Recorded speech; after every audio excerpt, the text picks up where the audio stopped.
De Dieu. D'accord. Bon, pourquoi pas? Quelqu'un, bon, on parlait de théologie.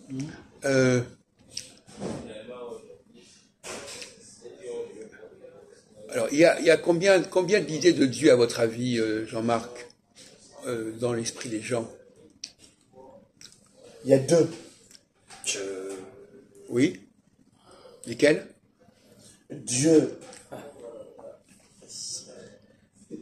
Nous, on pense que nous-mêmes, on est Dieu.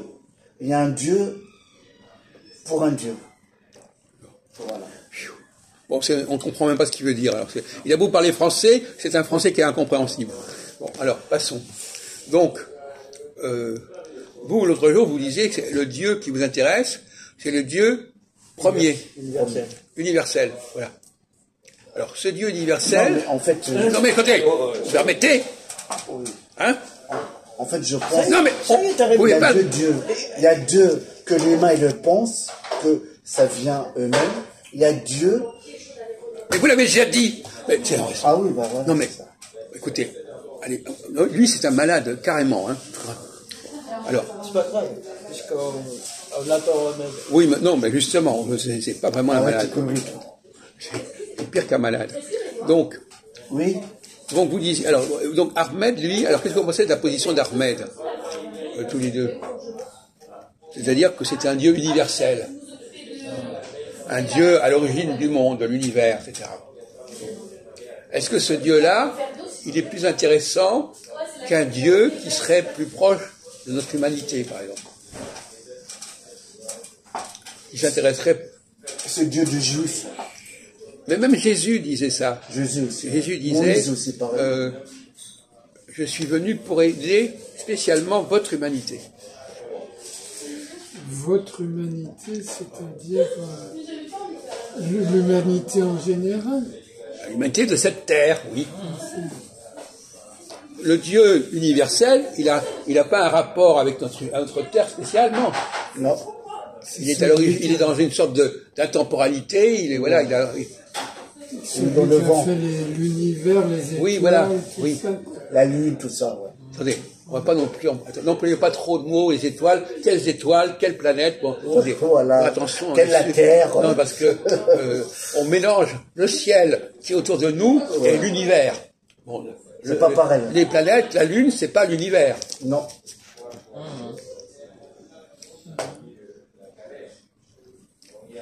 Donc, quelle est votre préférence? Vers un Dieu universel et originel, ou un Dieu qui est spécialement venu pour nous? S'il est venu pour nous, c'est plutôt agréable. Enfin, je veux dire, c'est intéressant de voir qu'il y a un Dieu qui s'occupe de nous. Oui. Oui, c'est plus proche. Alors pourquoi vous préférez le Dieu plus lointain?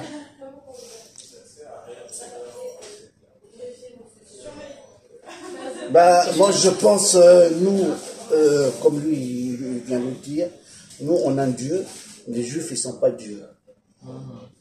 C'est eux les dieux. Je pense. Vous pouvez traduire ce qu'il a dit là? C'est incompréhensible. Explique. Non, il pose la question. Non, mais c'est pas faux ce que vous dites, mais vous le dites tellement de manière bizarre que personne ne comprend. Alors, il a une certaine idée des Juifs très particulière. On ne sait pas d'où il sort cette idée, mais il la sort comme ça de temps en temps. Il sait pas d'où. Ah, j'ai pas raison. Mais d'où ça sort?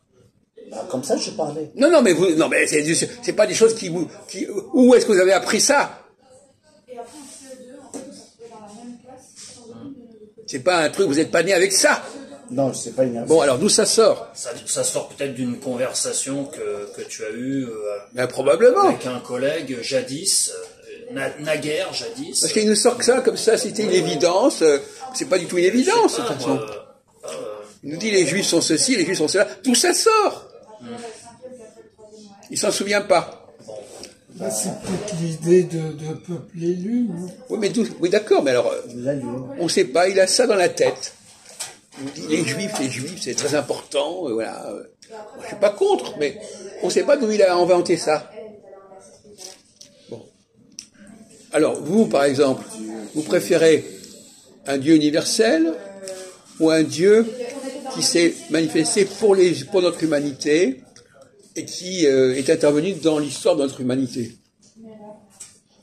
et qu'il a reformaté ou qu'il a recréé, je sais pas, enfin, Le problème du Dieu lointain, c'est que ça ressemble à une abstraction, donc c'est moins séduisant. oui. Moins séduisant. Ah, ok. L'abstraction, c'est bien, mais bon. Mais d'un point de vue scientifique, les gens vont préférer Ouais, le Dieu lointain. c'est vrai. Scientifique, ouais, là, ouais, Oui, parce que ouais. c'est compatible avec la cosmologie, c'est compatible avec la nature. La nature, les arbres, tout ça là. Oui, l'élite scientifique, oui, aurait cette préférence probablement. Ouais. Et vous en êtes où, là, de ce point de vue-là, Jean-Marc?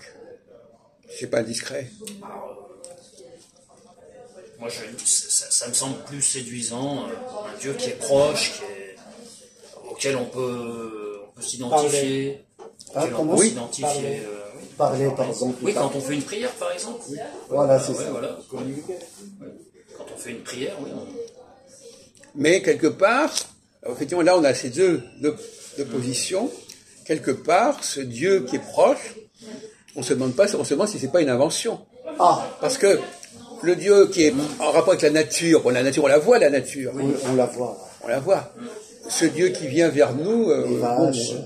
on sait pas très bien. Vous êtes d'accord avec ça? Non, moi, je suis pas en train, pour l'instant, je suis pas en train de défendre mon point de vue, hein. J'essaie simplement de montrer que, moi, je crois plutôt à un Dieu qui, effectivement, qui était intervenu sur nous, mais, alors finalement, il y a une troisième solution. Ah. Voilà. Entre la solution aristotélicienne, la solution philosophique d'un Dieu premier, un premier mobile, et la solution d'un Dieu qui vient vers nous, avec qui on parle, quelle est la troisième solution, à votre avis, Serge? Troisième. Oui. Une troisième voie. Un Dieu qui serait dans le contexte un peu occidental ou dans le contexte mondial? Parce que il y a des religions où on connaît plusieurs dieux. Ouais, il veut dire les musulmans, les catholiques. Polythéiste, oui. Il y a des religions polythéistes. Non, on va rester dans le domaine biblique, hein, D'accord. monothéiste. Voilà, On va rester dans le domaine monothéiste. On va pas s'occuper des bouddhistes ou des Voilà, hindouistes. tout ça, là. Bon. Donc actuellement, Troisième. dans ce milieu-là, monothéiste, donc, il y a une troisième Oui. conception de Oui. Dieu. Ben, si tu dis troisième, pour moi, c'est nous, Dieu. Alors, alors ça, c'est encore autre chose, effectivement. Alors ça, c'est la vision bouddhiste, un petit peu, nous sommes des dieux, enfin bon, etc. Bon, laissons de côté ce côté-là. Hein. Bon. Alors, est-ce que la vision juive est la même que la vision chrétienne de Dieu? Ah non, c'est pas Ou la pareil. vision musulmane de Dieu? Est-ce que ces trois religions monothéistes, elles ont la même idée de Dieu? Ah, oh là là, tu vas trop loin, là. Oui, par rapport au Coran, la Bible. Les commentaires de Majouv, hein. Oh là là, on en a les commentaires. Est-ce que c'est les mêmes? Oui, c'est la les même trois? Ah, disons, C'est la même idée. Hein. C'est les mêmes idées, mais... Écoutez, vous pouvez voilà, alors, C'est pire. vous pouvez vous Encore. dispenser de réflexions comme ça. Hein. C'est la merde. disons dans la vision chrétienne, Dieu est bon. Mais dans la vision juive, c'est pas si évident que ça. Oui, on entend ça souvent. Hein. Le Dieu juif, il est méchant, il punit. Le Dieu chrétien, il pardonne, etc. Ah oui, d'accord. D'accord. Bon. Dieu miséricordieux, c'est ça. Oui, non, mais il y a comme ça, des trucs qui traînent comme ça. Oui, oui. Hein. Voilà. Bah, il y en a, ils s'appellent les Haredim, c'est craignant Dieu, non? Oui, non, mais d'accord. Non, mais là, on avance. Là. Très bien. Non, mais on en est Lui, pas il veut là. dire, est-ce que les trois dieux, c'est les mêmes dieux du juif? C'est ça, il veut dire. Qu'est-ce qu'on dit au début de la Bible? Qu'est-ce qu'on dit? Le premier chapitre de la Bible. Dieu créa la terre. Oui, alors c'est quoi le créa la terre? La nature. Mais non, justement pas. La terre, c'est le monde. Mais c'est quoi le monde? Faut supporter, hein.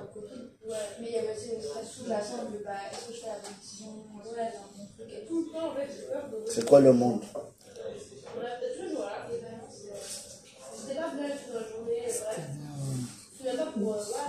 Dieu créa la terre, c'était y compris les humains. Dieu a créé la terre et le ciel. Quel ciel?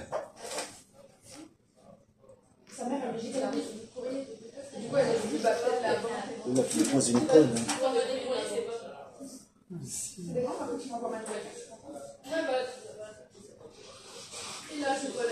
Le ciel qu'on voit à partir de la terre. Voilà, exactement. Oui. D'accord. C'est pas l'univers. C'est oui, le ciel qu'on voit de la terre. C'est pas du tout la même chose. Ouais, mais lui, il pense à ça, lui. Non, lui, il a le contraire. Lui, il pense que c'est un Dieu d'origine. Donc, effectivement, il y a entre ce Dieu qui est présent, omniprésent en quelque sorte, qu'on peut prier, le Dieu universel, il y a un troisième Dieu. Alors il serait comment ce troisième Dieu qui n'est ni l'un ni l'autre? Ouais, moi aussi. Pardon? Non, je suis pas au courant. Ouais. Mais si, vous le savez, mais vous le savez, mais vous ne savez pas mobiliser. Voilà. Vous le savez, mais vous n'arrivez pas à intégrer les informations que vous avez. Ils s'en foutent, en fait. Mais c'est pas au courant.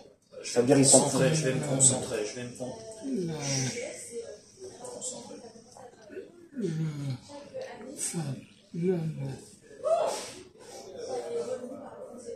Le génie humain,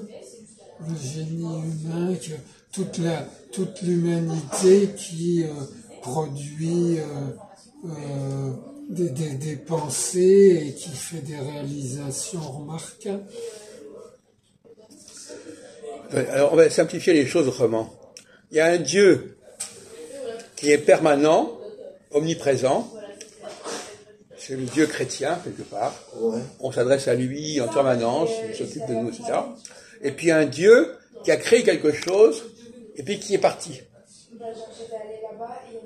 Le Dieu universel. Non! C'est la terre et le ciel. Ah oui, celui, le Christ, c'est ça? Non! C'est lui qui a créé la terre et le ciel. Celui qui a créé le ciel et la terre. Voilà. Ce n'est pas le Dieu de l'univers, et ce n'est pas non plus le Dieu qui est permanent ici. Il est parti, celui qui a créé la terre et le ciel. Oui, il est bête, lui. Il est parti, mais il a laissé une structure. Il fait rire, lui. Il a laissé un système. Bah oui. Il a laissé même des représentants. Mais c'est lequel? C'est ça, je veux savoir. De quoi? Le troisième Dieu. Quoi? On est en train d'en parler là. Oui, mais j'ai pas compris le troisième Dieu. Mais de toute façon, ça n'est pas un problème, ça, que vous n'avez pas Tu veux qu'on compris. te dise comment il s'appelle? Non, mais c'est lequel? Je comprends. On vient de vous l'expliquer, vous ne comprenez pas, vous ne suivez pas le raisonnement là? Si. Ben non, vous ne comprenez pas, on vient de vous le dire. Celui dont on parle, celui dont le professeur parle à l'instant. Voilà. Ça répond à ta question? Non, parce qu'il ne suit pas le raisonnement, il ne suit pas l'argument. Il n'a pas l'esprit, il n'est pas capable de on va le suivre. laisser dans son Il a coin. créé la terre et le ciel, Oui. mais je veux savoir le troisième. Et c'est lui c'est lui le troisième. Ah, c'est lui-même. Oui, comment Ok. lui-même? Ça y est, il a compris. Non, parce qu'il a compris. Et les autres, il sait même plus. Il sait plus. Moi, je mélange tout. Ouais, je Il y en a combien là? Combien de temps? Il y en a combien là? Il sait plus quel est le premier, quel est le deuxième, il sait plus rien. Là, il y en a combien? Ouais, ouais, c'est Il y en a ça. combien là? Attends. Ok. Alors? Voilà, on a clarifié les choses. Il y en a trois. Ça y est, on a fait le tour de la question. Il y en a Voilà. trois. Il y a trois dieux, en fait. Voilà, next Il y question. a trois conceptions de Dieu. Voilà. Il y a trois transfusions de Dieu. J'ai Bon, il y a le Dieu universel, il y a le Dieu avec lequel on parle, on est proche, prie. voilà. Donc ça fait deux. Il y a Dieu et la Deux, terre. ça Et fait deux. le troisième, La terre. C'est celui qui a le- créé le ciel et la terre. et qui est parti. Oui, mais là, il est parti, mais il a laissé, il a laissé quelque chose. Voilà les Il a traces. laissé des représentants. Il a laissé, après un temps, il a laissé un système, il a laissé les astres, il a laissé tout un système. Des représentants humains. Oui, Voilà. qui se régénèrent de génération en génération. C'est-à-dire les représentants, c'est les humains en général. Non! Certains humains. Oui, bien sûr, C'est-à-dire le peuple juif. bien sûr. Les prophètes. Et on a déjà parlé une fois de ça. Ouais. Il a créé un système, voilà, avec des cycles, avec des structures, etc. Voilà, et puis ça fonctionne, il n'a plus besoin d'être là. D'ailleurs, c'est normal, quand vous créez quelque chose et qui fonctionne, vous n'avez pas besoin d'être là. Si vous avez besoin d'être là, c'est que ça ne fonctionne pas. Parce que actuellement, ça fonctionne bien, alors, à peu près. Oui, les règlements climatiques. Le philosophe qui disait tout va pour le mieux dans le meilleur des mondes possibles. Non, il disait, oui, c'est Pangloss, c'est Voltaire qui le fait dire ça, mais il disait pas ça lui-même. Oui, mais Pangloss ne fait que citer le Leibniz. Oui, Leibniz, voilà, exactement. Et donc Voltaire cherche à ridiculiser la pensée de Leibniz. Voilà, c'est ça. C'est une satire, je pense, non? Oui, comme ça qu'on dit. c'est dans Candide. Oui, absolument. Pangloss, oui, c'est le personnage fictif dans Candide. Oui, absolument. Pangloss. Bon, enfin, effectivement, il a raison de poser la question de savoir si ça va vraiment bien, si ça tourne bien ou pas. Mais effectivement, il y a les trois systèmes qui cohabitent. La nature, elle existe. L'univers, il existe. Le système des planètes, de la Terre, ça existe.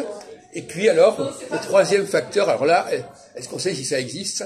Ce Dieu qui s'occupe des hommes en permanence. Parce que si quelqu'un laisse un système en place, on peut voir le système. Mais si c'est quelqu'un qui intervient comme ça, on ne voit pas le système. Il n'y a pas de système. C'est ça le problème. Si je mets une machine, si j'ai créé une machine, on voit la machine. Oui. Mais si je dis, il n'y a pas de machine, moi j'interviens quand je dois intervenir. On voit pas complètement ce qu'il en est. On voit juste les interventions ponctuelles. Oui, ça. voilà. Enfin, bon. Donc finalement, pour conclure, entre ces trois dieux, celui qui est le plus palpable, c'est celui-là. Parce que le Dieu à l'origine, bon, c'est très vague. Le Dieu qui intervient comme ça parce qu'on l'appelle, c'est très vague. Par contre, le Dieu qui a laissé un système, une mécanique, une machine, là, c'est relativement concret.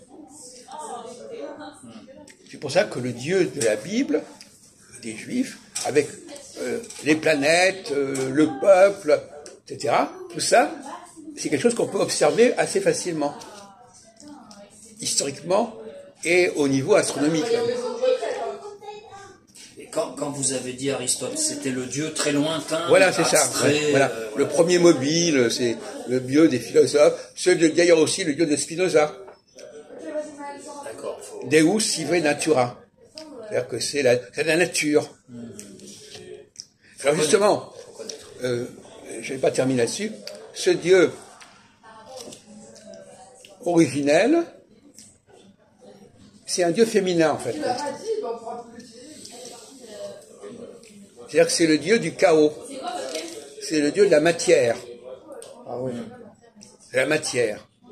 Alors que le deuxième Dieu, il donne une forme à la matière. C'est le Dieu masculin.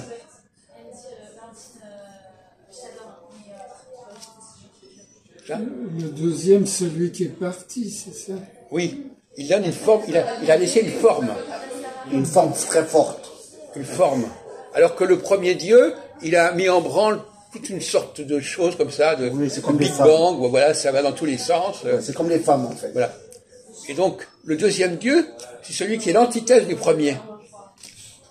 Et le troisième Dieu, c'est une sorte d'imitation des autres dieux, si on peut dire. Celui avec lequel on parle. Oui, voilà. On va d'ailleurs changer de sujet.